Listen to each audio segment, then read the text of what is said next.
Como você sabe, a Terra é como uma esfera que gira em torno de um eixo.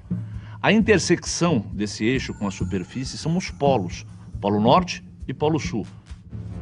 O plano perpendicular ao eixo de rotação e que passa pelo centro da Terra é o plano do Equador. A intersecção desse plano com a superfície esférica é a circunferência máxima, que é a linha imaginária do Equador. A linha do Equador divide a Terra em duas metades, chamadas de hemisfério norte e hemisfério sul. A latitude varia de 0 a 90 graus para o sul ou para o norte. E ela é dada pelo ângulo formado entre o plano do Equador e o segmento de reta que liga o ponto que nós queremos localizar ao centro do globo. Para essa localidade ilustrada na figura, a latitude é de 40 graus norte. Vemos aqui outras localidades em diferentes latitudes, norte ou sul.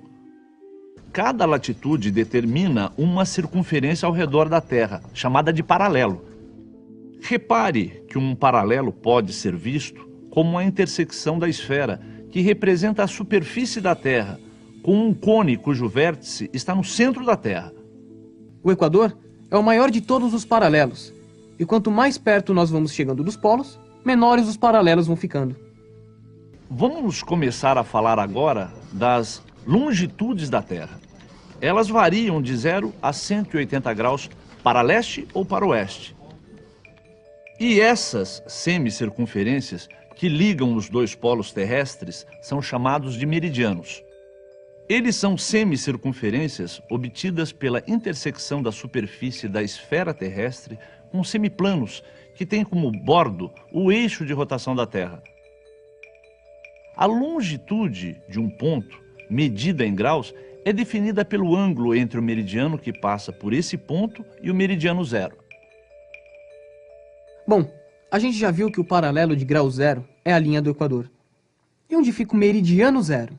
O meridiano zero também é uma linha imaginária chamada de meridiano de Greenwich. Ele tem esse nome porque passa pelo distrito de Greenwich, ao sul de Londres, na Inglaterra. Lá fica um observatório astronômico. Mas, pelo que eu entendi, quando a gente estava falando sobre os paralelos, existe um motivo real para que a linha do Equador esteja naquele lugar e não em outro. Quer dizer, pelo que a gente viu, a linha do Equador está no plano perpendicular ao eixo de rotação da Terra e divide o planeta exatamente ao meio. E no caso dos meridianos, qual é o motivo para que o meridiano zero seja esse que passa por Greenwich? Bem, para falar a verdade, a escolha desse meridiano como marco zero para as longitudes não tem um motivo concreto, como no caso dos paralelos, onde o Equador, que define a latitude zero, é um referencial distinguido, como você bem notou. Já no caso dos meridianos, qualquer meridiano poderia ter sido escolhido como meridiano zero. Greenwich ficou sendo o grau zero de longitude por uma simples questão de convenção. Isso foi definido lá no século XIX, quando a Inglaterra era uma grande potência mundial e dominava uma porção considerável do globo terrestre.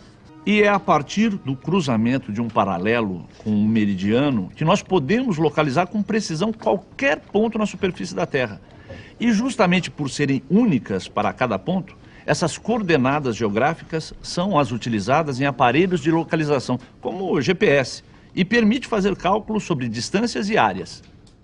A cidade de Porto Alegre, onde você se encontra, por exemplo, fica aproximadamente na latitude 30 graus ao sul do Equador e 51 graus a oeste de Greenwich.